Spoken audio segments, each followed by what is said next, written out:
If it's Thursday, the White House, Congress, even the Supreme Court are all facing mounting pressure as the former president's legal crises are about to collide with the 2024 election, amid new threats to grand jurors and a judge connected to two of Trump's cases. Speaking of rising tensions, we have them in Hawaii now, where the cause and response to the historic wildfire is under heavy scrutiny. The death toll continues to rise, now at 111. Much of the disaster area still needs to be searched. And the migrant crisis showdown intensifies in New York. It's Democrat versus Democrat. The governor and the mayor trading blame for a humanitarian emergency as the city struggles to accommodate more than 100,000 asylum seekers.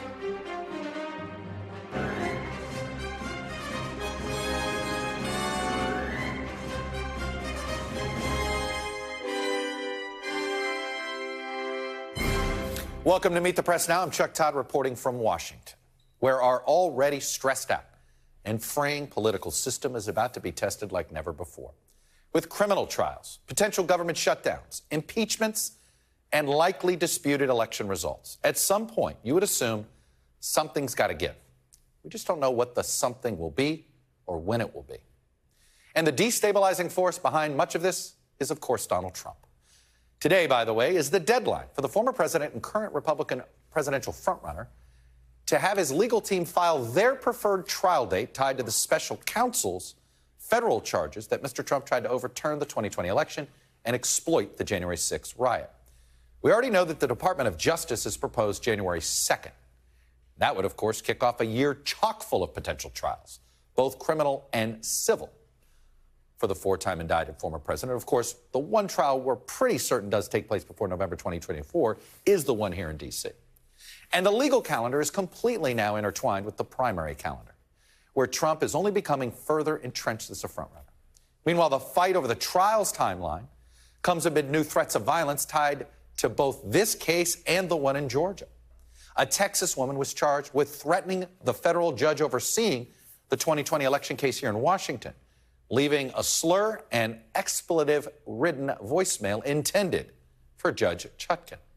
And then Trump supporters doxed members of the grand jury that indicted the former president in Georgia's election racketeering case. Memo to the state of Georgia: why is it legal? Why do you have those names published? Why would you do that? How often does grand jurors have to indict gang members? But the potential for unprecedented strain on the system goes beyond Trump's legal troubles. It extends across every branch of government. Let's not forget, when Congress returns from recess next month, they are staring down a potential of a government shutdown, and Republicans are inching towards an impeachment inquiry into President Biden, as his son faces his own special counsel investigation tied to his business dealings, and President Biden faces his own special counsel investigation tied to classified documents that were found in his office before he became president. Oh, and we could yet see another monumental Supreme Court ruling on the issue of abortion thrown into the mix, with the nation's highest court poised to consider access to a common abortion drug.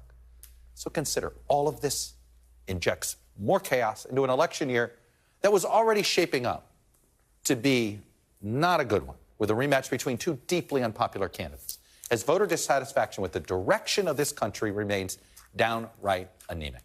And frankly, it's understandable. A new Quinnipiac poll shows 86% are very or somewhat worried about the system of democracy being able to function here in the United States. 86%.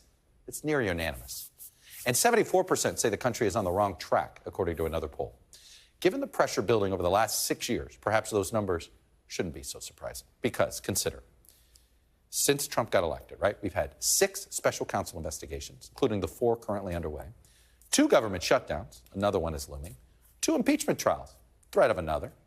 Let's not forget the credit downgrade last month, and 1 insurrection, a very literal assault on the symbol of our democracy. All of this, combined with the promise of more uncertainty ahead, leaves us with an uncomfortable but necessary question. Can our system and can we handle it? Yesterday, we asked, do we have the leaders to meet this moment? And right now, it doesn't feel as if any of the elected leaders want to meet this moment. So the question is, are we going to survive this moment? For more, I'm joined by Garrett Hake. He's in Atlanta. Also with me is NBC's Ryan Nobles on Capitol Hill and our justice correspondent, Ryan Riley. Garrett, let me start with you. You're in Atlanta. We know that they these folks have to get arraigned at some point here. A lot of people are speculating that Donald Trump will use his arraignment as a way to send a message here to perhaps his campaign, the field, whatever he's trying to do. What are you hearing in your reporting?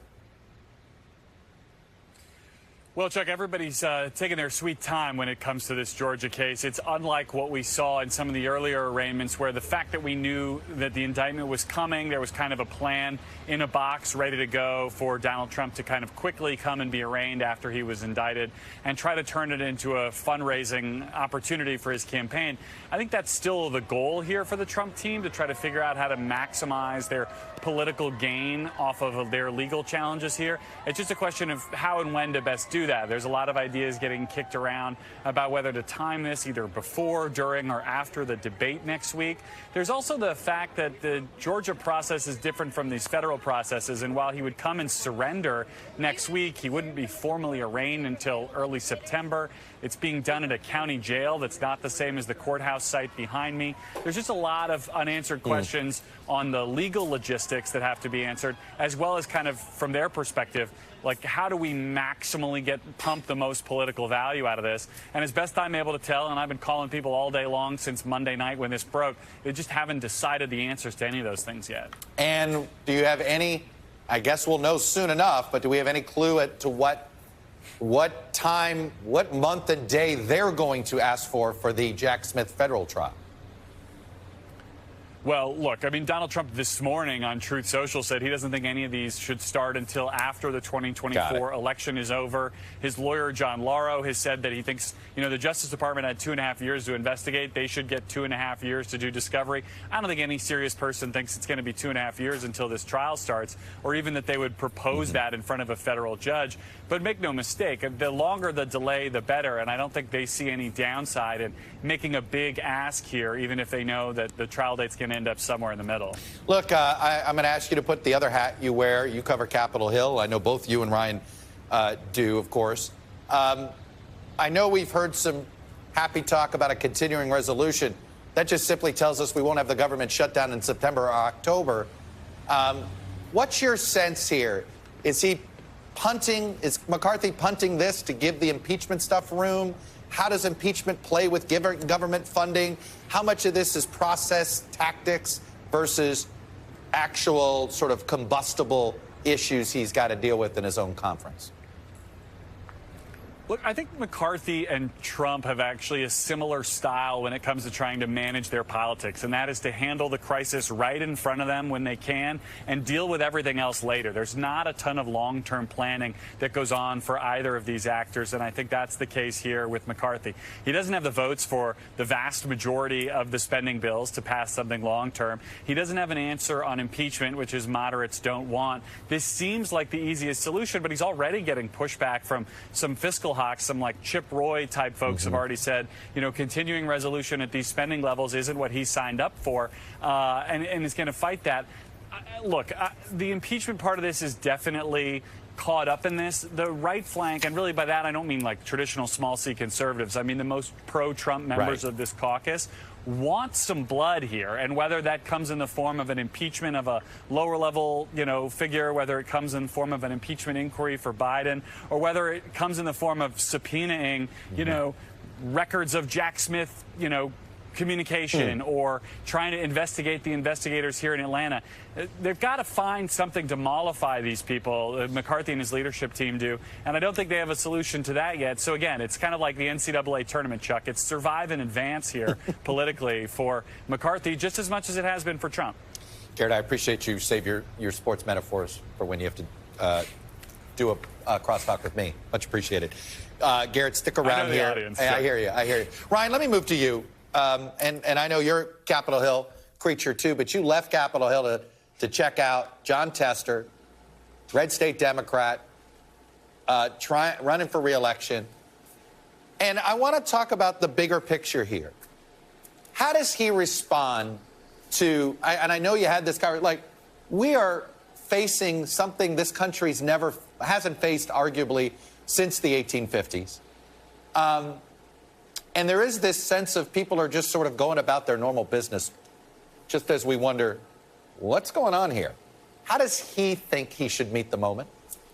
It's a great question, Chuck, and what I was most struck by in our conversation with Jon Tester, and I think this happens often when we get to leave the D.C. bubble and meet these senators, where they are most comfortable in their home states, is how far removed he feels his constituents are from the daily back and forth of the drama that's taking place inside D.C. and then within the presidential campaign. The biggest problem for Jon Tester is if his race in Montana becomes a nationalized race. If it becomes all about Donald Trump and Joe Biden, then he's probably in trouble because Donald Trump won this state very easily in 2020. That?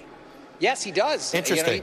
Yes, he absolutely understands that a lot of the same people that voted for him in 2020 voted for Donald Trump as well. And what he told me is that he's not going to run a race any differently than the one he ran when he initially ran for the state legislature, several decades ago, that it's going to be a focus on his deep ties to the state.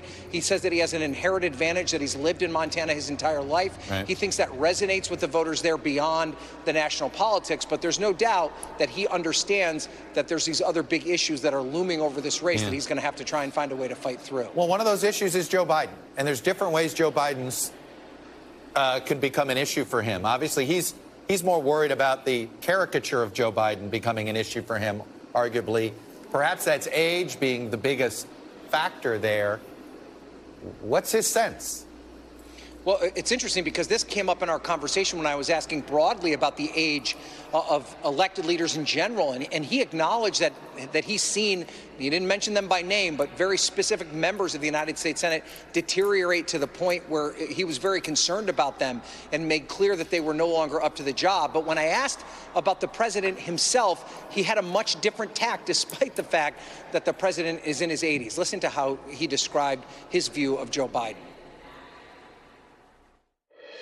Joe Biden, when I've been around him, and that's not every day, but when I've been around him, when I've seen him on the news, he's absolutely 100% with it. And he's got his recall, his cognitive ability, whatever you want to call it. I'm not a doc, I'm a dirt farmer, but he's fine, and he's doing a good job. I think folks are making a bigger deal out of it than it is. Right. But, we'll see what I'm like at 82. I doubt I'll be running for president, let's put it that way. But again, it gets back to your point. This is up to the voters. Voters need to deal with it. But to your earlier point, Chuck, about how this interplays with Joe Biden and his reelection, the National Republican Senate Campaign Committee, the campaign arm, already out pushing our interview with Jon Tester saying nice things about Joe Biden as an example of how he is no longer in touch with the voters of Montana. So this is a big issue for him. Hey, look, I know I'm going along with you guys, but very quickly, Kyrsten Sinema is out there trying to get Democrats to compromise with Tommy Tuberville. What does a compromise look like? And is that going anywhere in order to get him to drop his blocking of every military promotion in the Pentagon? Yeah, I'd love to know the answer to that question. Kyrsten Sinema won't answer that question to us. We only found out about this because our colleagues Sahil Kapoor and Alan Smith got a secret recording of a conversation she had with the Chamber of Commerce. But I don't know where the common ground here is on this. Both sides seem pretty entrenched in their positions. Tuberville's made it clear that there's no political upside to him backing down from this fight, and there's really no other way around it in terms of the abortion issue in the Department of Defense. So this is a stalemate that I think is going to continue for quite some time. And by the way, Tommy Tuberville's right. The incentive structure in America is broken to accomplish stuff. The incentive structure in America is to stand your ground and do nothing. There is political reward in that, that's for sure. Let me move over to our other Ryan here, Ryan Riley at the Justice Department. And Ryan, before I get into the specifics of what we can expect on the trial date back and forth here on the Jack Smith case, what's morale like in the Justice Building right now? I mean, this is an intense period. It feels like the Justice Department's entire reputation is on trial during the 2024 campaign. Do the careerists feel that? You know, a moment I think about a lot is that moment from Airplane where Leslie Nielsen comes in and says, no pressure, we're all counting on you, right? I mean, like, a lot of the country is dependent upon the Justice Department right now. And it is very strange because, the Justice Department has been something I've covered my entire career, and it's always sort of one of those steps removed from politics. But right now it is that core political story. They're not in control of everything that's going on. Obviously, the Fani Willis case is much different. But, a lot does depend on when this trial date is set. And this case, the simplest fast-track case that you can get through, the one that Jack Smith is handling with Donald Trump alone, is really a really important date for when that gets set. Trump is going to be able to make his proposal. He has until midnight tonight, so expect, probably 11:59 is when we'll find a filing for when they suggest. And, don't be surprised when they suggest probably something pretty late in the game, as long back as they can reasonably delay it. I think obviously Trump would want it after the election. I don't know if his lawyers think maybe pull it back a little bit and give something that at least looks reasonable. But, and then you're in the middle of the campaign. So I think there's just a huge difference between a trial that gets set in early in the year next year before a lot of primary voters go to the polls and something that's much later in the game when sort of everything really is set in stone in terms of who is the Republican nominee. Look, I know the U.S. Marshals are the ones that help protect judges when they're under threat in particular these days. But I'm curious, with the threat against Judge Chutkan, she seemed to indicate if she thought the defense was violating the spirit of what they were trying to do with witness tampering or discovery stuff, that she'd simply move the trial date up. Is that how you would expect her to respond if these threats continue? What's so fascinating about this timeline now is obviously she knew about this threat before we did, right? And this arrest actually took place the very day that she was holding this first hearing where she made those comments about the need to speed this up. And she made those comments about even generic comments that the president might make that don't necessarily seem to be saying, hey, go after this person, or aren't as explicit as something that would really just be over the line, can affect the trial date here. And I think that really is the best hook that she has, because obviously she can set that trial date, and there's very little that Donald Trump's team can do when that trial date is set. So every comment that the president makes right now, or the former president makes rather, is going to be something that's going to cause him issues down the line. Garrett Haag, Ryan Nobles, Ryan Riley, you guys are on standby to figure out how we're going to see if all of our guardrails can hold up in 2024. We shall see. Thank you guys for getting us started. Coming up, we're going to dig deeper into what all this uncertainty and stress on the political system means for the voters heading into 2024. But first, I'm going to talk to one of the Republican presidential candidates still trying to qualify for the debate stage. It's the city of Miami mayor, Francis Suarez. He'll be here to talk about the future of his campaign and frontrunner Donald Trump. You're watching Meet the Press Now.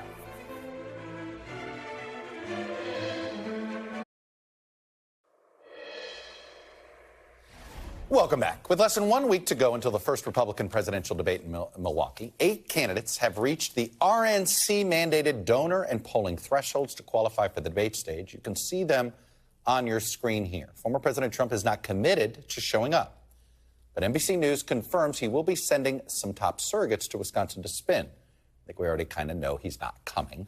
Qualifying for the debate closes on Monday night. And as of right now, former Arkansas Governor Asa Hutchinson, former Texas Congressman Will Hurd, and Miami Mayor Francis Suarez are on the outside looking in. Hutchinson is short of the required 40,000 donors. Suarez and Hurd have not yet reached 1% in enough polls. Additionally, Hurd says he will not sign the RNC's loyalty pledge. Of course, Donald Trump has also said he's not going to sign the loyalty pledge, so we'll see how that goes. Joining me now is one of the 3 candidates trying to qualify for this debate. It's the Republican mayor of the city of Miami, Francis Suarez. Mayor Suarez, welcome to the show. Good to see you.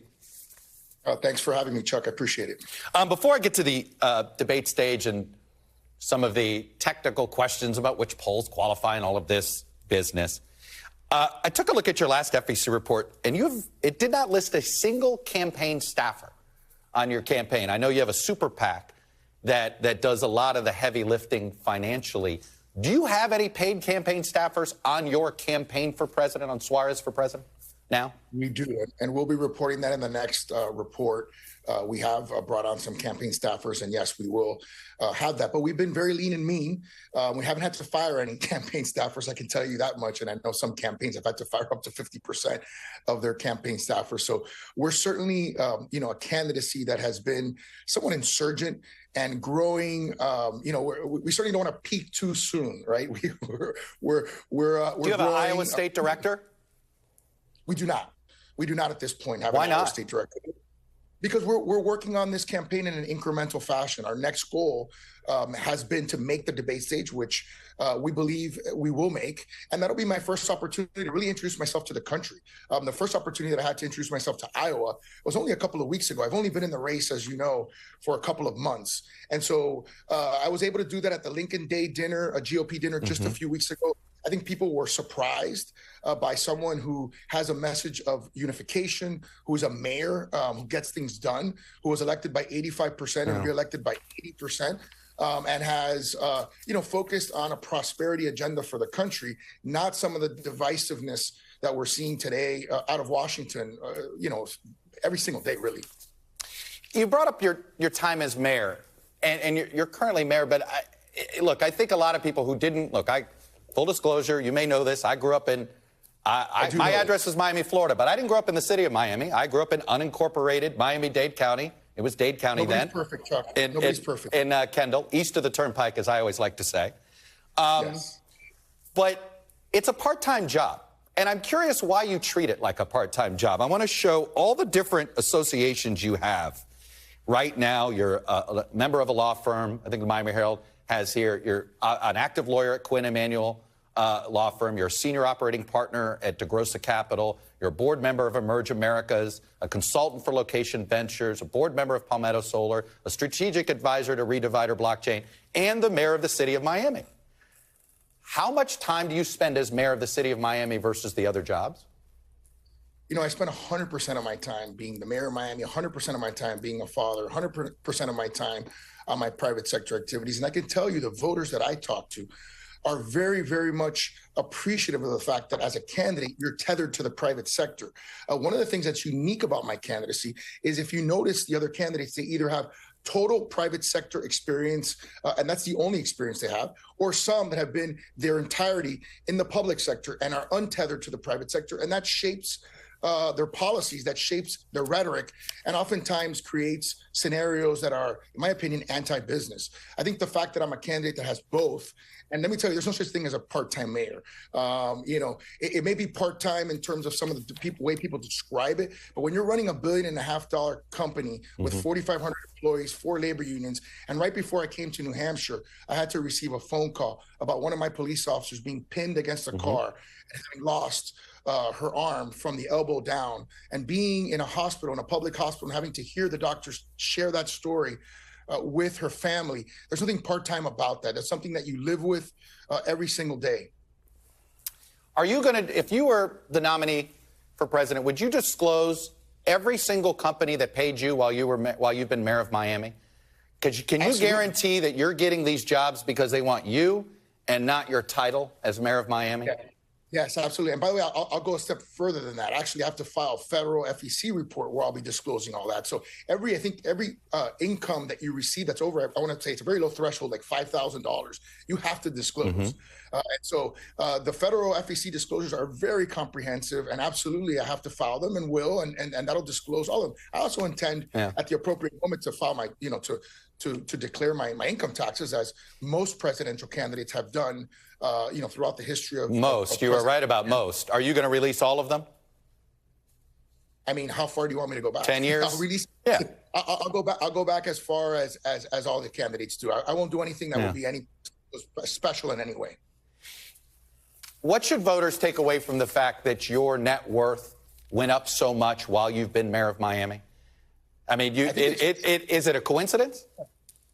I think they should take away the fact that I'm a successful private sector citizen. The fact that I'm 45 years old, I've been in public service since I was 32, and I've been working every single year since I began. And of course, I'm allowed to do that as by law. It is legal. I do want to look. In fairness, I'm doing accountability stuff. This is what I do. It's perfectly legal. Right? There's stuff, and there's stuff. And trust me, growing up in Miami, a lot of us wondered, wow, that works that way. The city of Miami is actually a little tougher than some of the other cities within the county.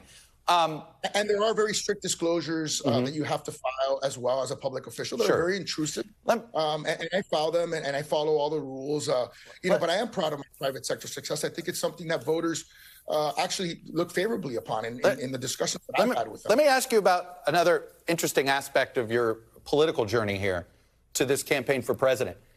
You made it clear you didn't vote for Donald Trump in 2016, and you never said who you vote, whether you did vote for him or not in 2020. And now you're a big sort of defender of Donald Trump. What changed? No, look, I didn't vote for him in 16 or in 20. I wrote in a Republican candidate in 16, and I wrote a Republican candidate in 20, the person who I thought at that moment was best to lead the country. I think what happens is, in interviews that you do, oftentimes, and I say this respectfully, the moderators want to talk about another candidate versus your own candidacy, your own ideas for the future of the country. And so I'm responding to those. And I am very worried. And part of the reason why I'm running for president is because I'm worried about Joe Biden's America, right? I'm worried about Bidenomics. I'm worried about, a candidate that calls Hispanics, an ethnic group that I'm a part of, Latinx, or says that they're as unique as San Antonio tacos, right? For me, as a Hispanic Republican candidate for president, I want to win Hispanics, which are 20% of the country, 60 million Americans. By the way, are 20% undecided. And as you know, Chuck, the last two presidential elections have been decided by less than 100,000 votes. If a candidate can win Hispanics, they can win the presidency, particularly a Republican.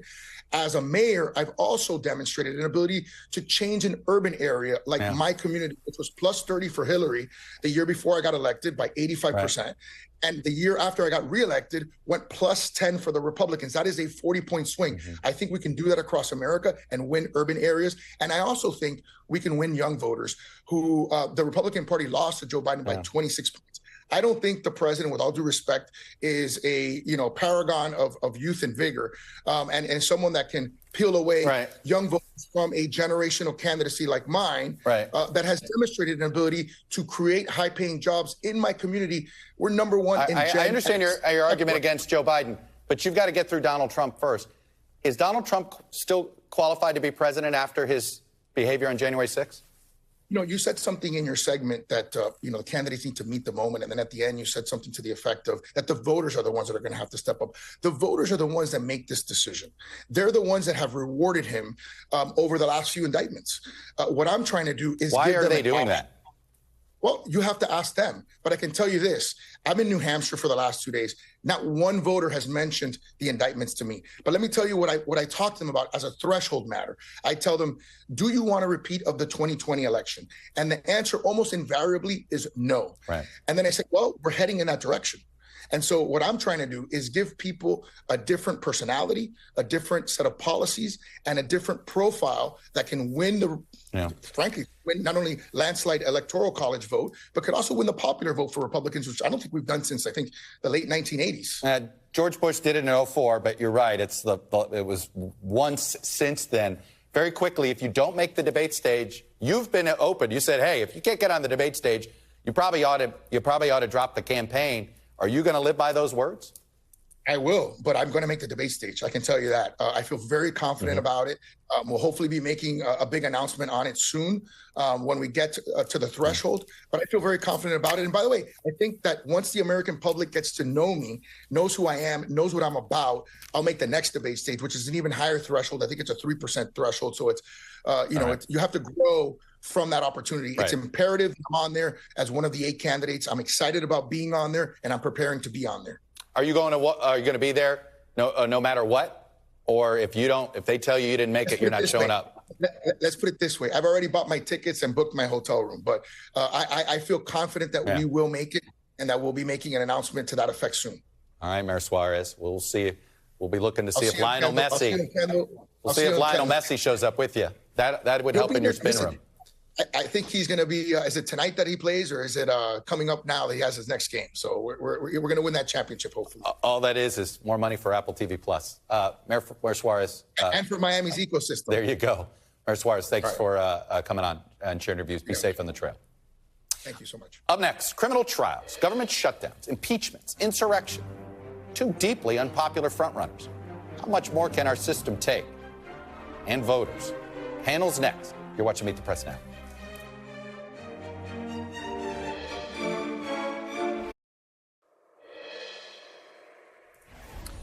Welcome back. As we've mentioned, the cumulative chaos from the last 6 years has put an inordinate amount of pressure on our system of government.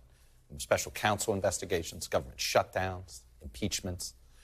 Tim Mitchell, Washington correspondent for the Atlanta Journal-Constitution. Cristobal Alex, former senior advisor to the Biden-Harris 2020 campaign. And Doug Hott, Republican strategist and former communications director for the RNC, are here for this title. Let me put up our full screen. Since 2017, Tia, 6 special counsel investigations, 2 government shutdowns, 1's on the way, 2 impeachment trials, 1 might be on the way, 1 credit downgrade, 1 insurrection. Every day we have this meeting around, and we're like, is anybody else here, like, worried? And, yesterday we focused on the fact that the elected leadership just seems to be like, well, it's up to the voters here. And yet we're wondering, is everybody picking up a shovel? It's such a deep question because I think that our media landscape is so polarized. Social media, we haven't figured out how to address the impact of social media in that further polarization. Quite frankly, there's a political industrial complex, so to speak, that feeds off of the polarization. And so there are a lot of people who are invested in not creating kind of creating avenues for people to work together and cross the aisle. Now, preserving our democracy, I think that there are Republicans and Democrats who are interested in preserving our democracy. But the question is, what are they willing to do for that? We saw, for example, after January 6th, the initial reaction was a lot of bipartisan outrage. But once former President Trump kind of took his stance of, downplaying January 6th, it became evident that he may have had a role. We saw Republicans change what they were saying about January 6th, change their tone. And so that is where things get rocky. And quite frankly, there's not an easy answer. Doug, on a total aside, in the earlier conversation I was having with Ryan Nobles, we were quickly talking about the whole Tommy Tuberville thing he was doing. And he goes, Tommy Tuberville tells me he has no incentive to drop this. And it's like, actually, he's absolutely right. That's the problem. He's not getting punished. He's getting rewarded for this obstruction. Trust me, there's going to be copycatters. There already have been. He's a copycatter. Right. He was copycatting. He's not new to this thing. Right. And he's just more stubborn. And what we see is this is not a partisan issue because this happens within the parties. Now, I remember the 2013 shutdown. And a press release that went out from Ted Cruz and Mike Lee urging Republicans to hold firm and jump off the cliff. And as soon as we did, they put out a statement that said, congratulations. Now, there's nothing we can do. And the outrage that brought on the House floor, where the otherwise mild-mannered Kathy McMorris Rodgers is waving that press release in front of other members' faces. This is not a Republican versus Democrat issue. There is that. This is Democrat versus Democrat and Republican versus Republican. Republicans in the Senate are not happy with Tommy Tuberville right now. Yeah, but yet there's no way... Including Katie Bray. But it goes, and I guess, Cristobal, how would you look at this? Is it the information ecosystem that makes it impossible to do this? Yeah, I think that's part of it. Everybody wants to blame somebody else. Yeah, the politicians want to blame us. And I always want to sit there and say, we're only as good as you guys being sources. Yeah, part of it is accountability, right? And this is what I loved about your earlier segment on democracy.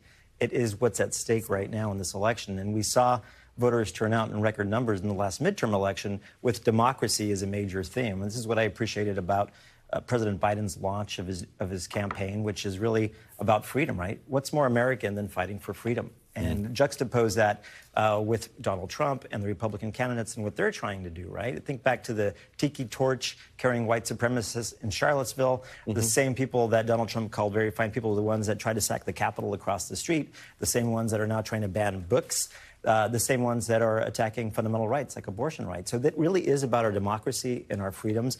And I think we've got to extinguish what's happening on the right and on Donald Trump's side. I understand that. But let me ask you this. What's your theory as to why Joe Biden seems to also be blamed for this problem by the voters? The voters are blaming it. I'm not both sidesing it here. The voters are putting some of the blame on him. Look, what do you think that they don't give him credit for trying to fix this?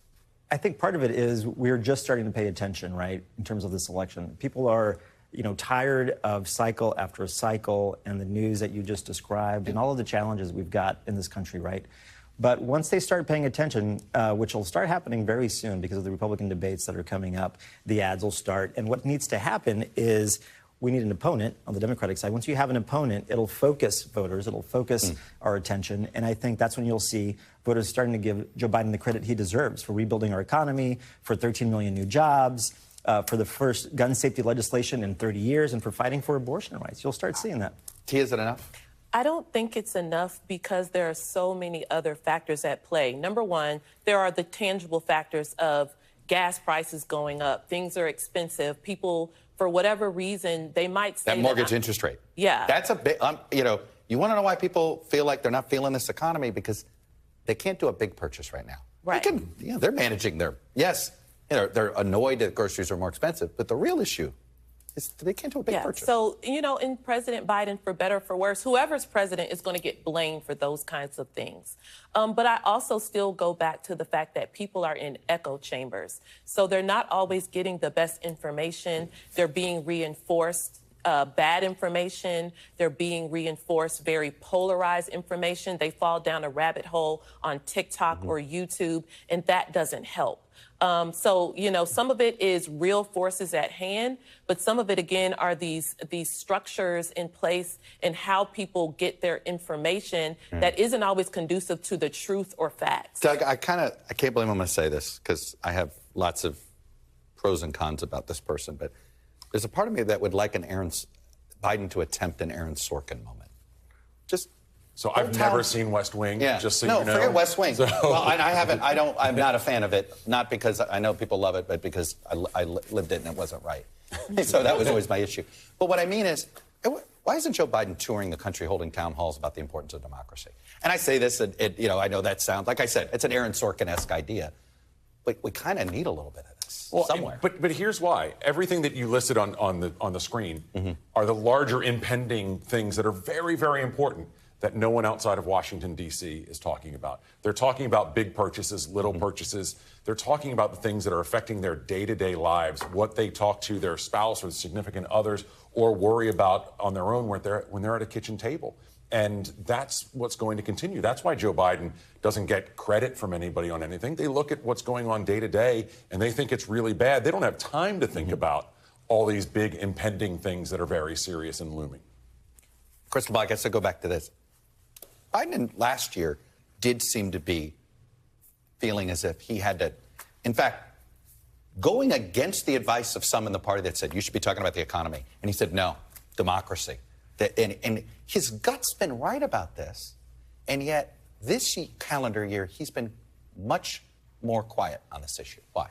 Yeah, well, I think what you're starting to see is the vice president is out there much more than she has been in the past, whether it's on abortion, whether it's on democracy, core freedoms, and I think she's a perfect spokesperson to be out there right now talking about this. The president has to do what the president has to do, which is make sure that the country is strong, make sure that the world is united against Putin and the war in Ukraine. But as you know, the world is nervous about our democracy.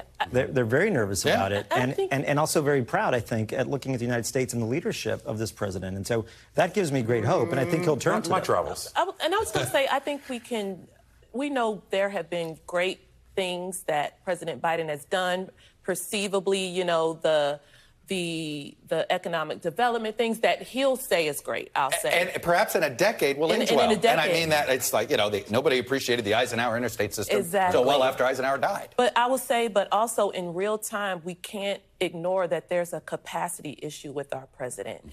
He's 80 years old. And we know that some types of extemporaneous speaking are not his strong point. Sometimes he gets off message. I think that perhaps some of the concern in America, in the nation, is whether our current president can meet this moment to preserve our democracy. Very quickly, the Ron DeSantis debate memo leak. What a perfect response from Brian Jones. I saw that. Chris Christie. I saw the Chris Christie response. One sentence, you know, just speak the truth. But if you're Vivek right now, are you just smiling ear to ear? Best thing for him. Unbelievable. It's the best thing for him. It's also great for Donald Trump because Donald Trump essentially has made a bet that says nobody really is going to take me on. You see it from Chris Christie. Yeah. You might see it from Asa Hutchinson, but you won't see it on Wednesday. You might see it on the TV station. And otherwise, what happens is anytime there's a debate, not only does it, or anytime there's an indictment, not only does it reinforce Trump's core argument that the system is rigged, even though it's not, his opponents reinforce his own messaging for him. And Ron DeSantis has shown we'll do that in perpetuity. Well, does it get to the silliness, Cristobal, of the Super PAC campaign? Like, I mean, I'm sorry, people like, I mean, it was, they were trying to send a memo without looking like they were coordinated. Yeah, it's really absurd. I've never seen anything quite like it. Well, Ron DeSantis can't use those pieces of advice now, can he? Anyway, Tia, Cristobal, and Doug, thank you. After the break, tensions and distrust on the rise in Hawaii, where residents and survivors are struggling to rebuild their lives in the aftermath of the deadly and historic wildfire. You're watching Meet the Press now.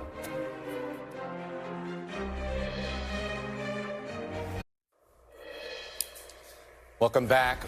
At least 111 people are now confirmed dead in the devastating wildfire that ripped through Maui last week. Last night, officials released the identities of 3 more victims, and it brings the total of publicly identified dead, by the way, to just 5. That's how hard it is to identify the dead right now. Thousands of buildings on Maui are still without power, and the state's leading power company, Hawaiian Electric, is facing increased scrutiny over its own actions, both in the lead-up to the fire and then during critical moments as people tried to flee. A new lawsuit filed yesterday accuses the company, which provides 95% of power on the island, of years of negligence. The suits contend that previous fires on the island were sparked by downed power lines and claims the company did not make necessary changes to secure wires ahead of this one. It is the 4th lawsuit filed against the company since the fire. Maui residents also say utility companies made it harder to flee the flames. Look at this new video from one resident who says electric workers created a choke point as people were trying to evacuate. Now, Hawaiian Electric spokesperson Darren Pai said he would look into whether the company's trucks caused the highway to be shut down. And while the companies declined to comment on the lawsuits, the spokesperson said the company was aware of the allegations but remained focused on restoring power to Maui as they work with authorities trying to determine the cause of the fire. All right, I'm joined now by NBC News correspondent Dana Griffin. And Dana, we are in the... Yep. All right. Nope. All right, I know we've got a little tech issue, so I'm going to keep my question very tight. What's the latest that you know today? And are we seeing more coordination between locals and the feds? We know that was an issue throughout the week. Yeah, well, we're definitely seeing some sort of action here. We're seeing a lot of people, a lot of rescue and recovery units actually going into Lahaina. There's a military checkpoint here. You're not allowed in unless you can prove that you need to be there. Seeing a lot of people with respirators. We're seeing some of the locals take back entrances. They know how to get into this town. They've got their N95 masks and they're carrying equipment out, trying to visit the sites of their homes and also trying to do it in a very safe way.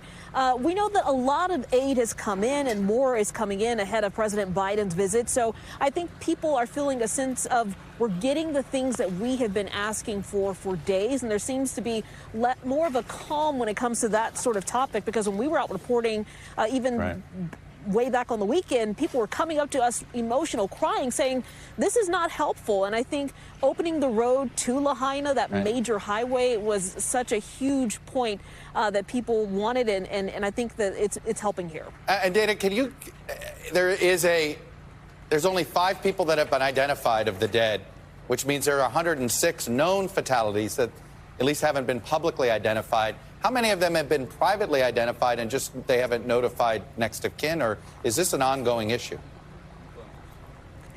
I think that a lot of people, we're hearing from, whether it's the apartment manager or family members who are expressing that their loved one has passed on. I think people are confirming it, one through videos. There was one where a guy said he saw his grandfather or his father in the water with the dog. They went back to try to find him. He was gone, but the dog was there. So they're able to look at certain things, or they're seeing their houses burned. And because they can't get in touch with loved ones, they've checked all the shelters.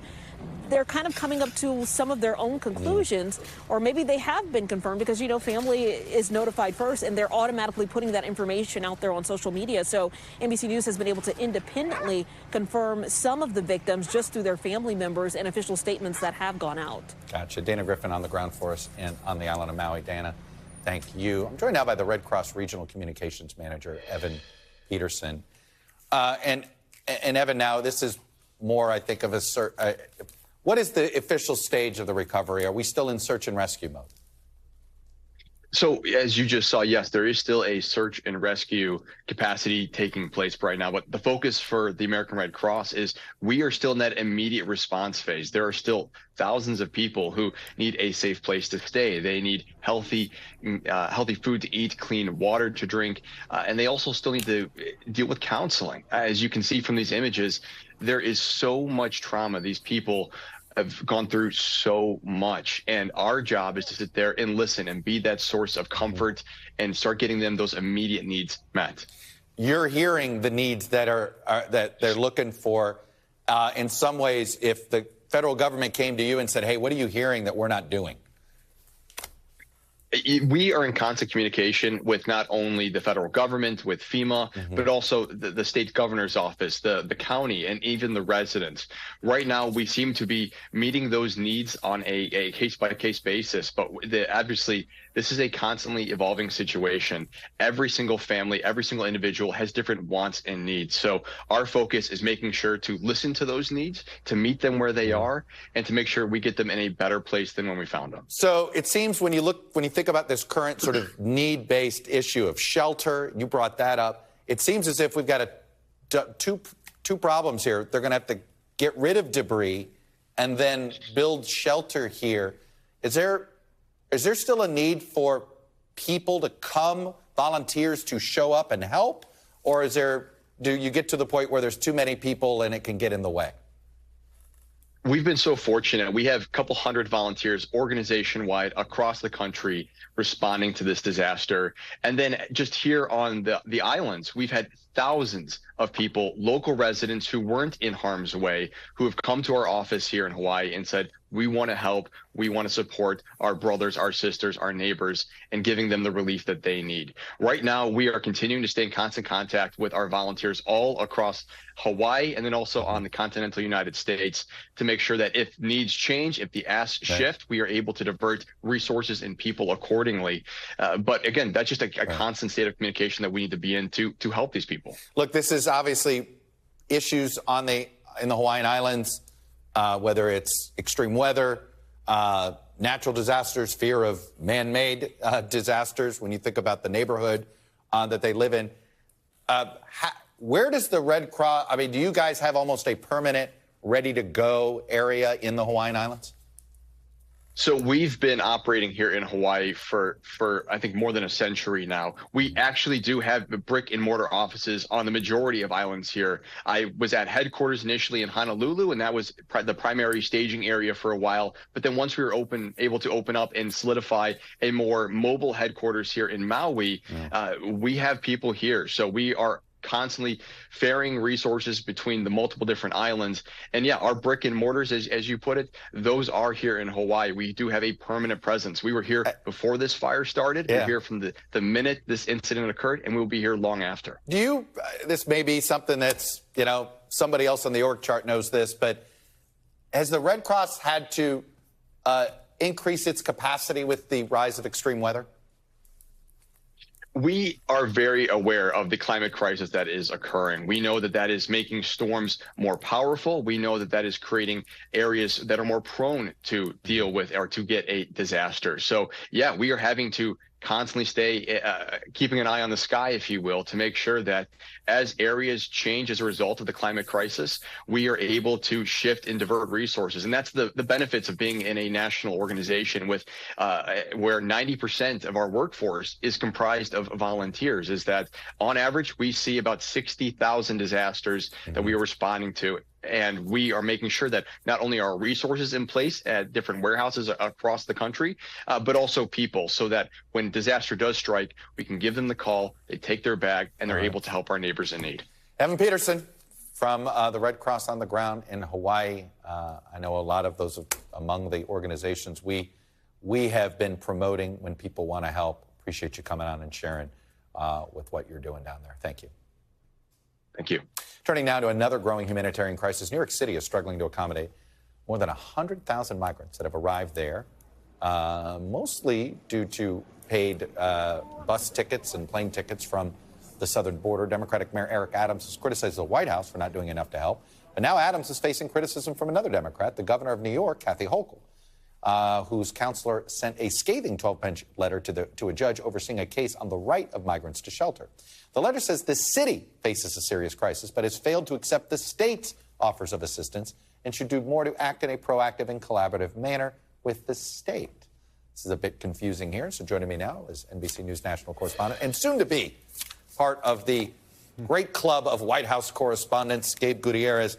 Gabe, it is a terrific title to have and to have had. So welcome to the club there. But let me ask you this. So is Kathy Hochul playing fullback here for the Biden administration?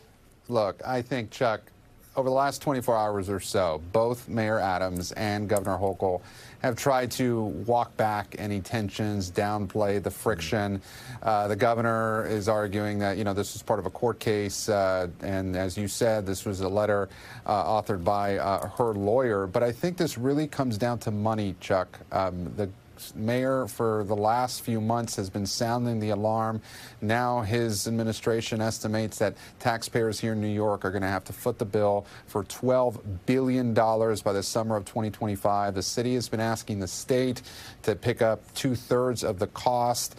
The state coming back and trying to hold that off. And again, you're right. The mayor has been asking the Biden administration to do more, not just in terms of money, but also in terms of expedited work permits. So it's a very complex issue that, yes, is pitting Democrats against each other. And Gabe, isn't the mayor right here? Isn't this is an immigration issue. This is a federal government problem. Should the city and state have to be the ones to foot the bill? Well, certainly. And, look, the politics are complicated, Chuck, but the mayor, he says he doesn't care about politics.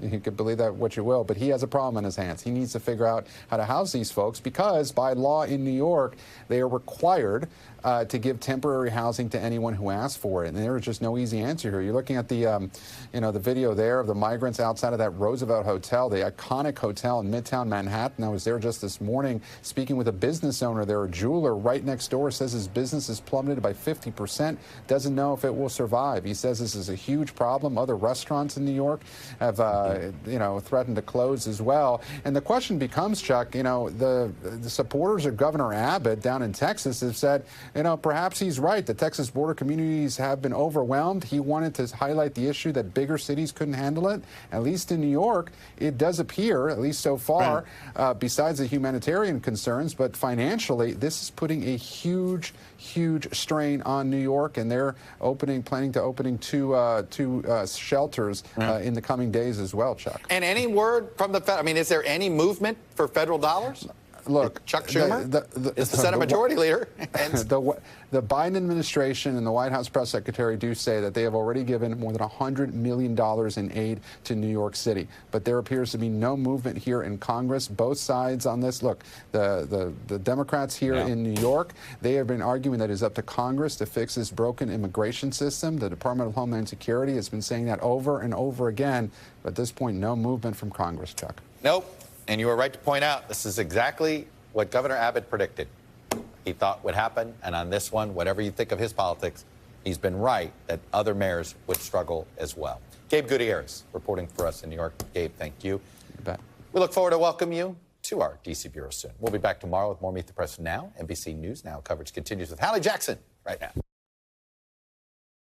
Thanks for watching our YouTube channel. Follow today's top stories and breaking news by downloading the NBC News app.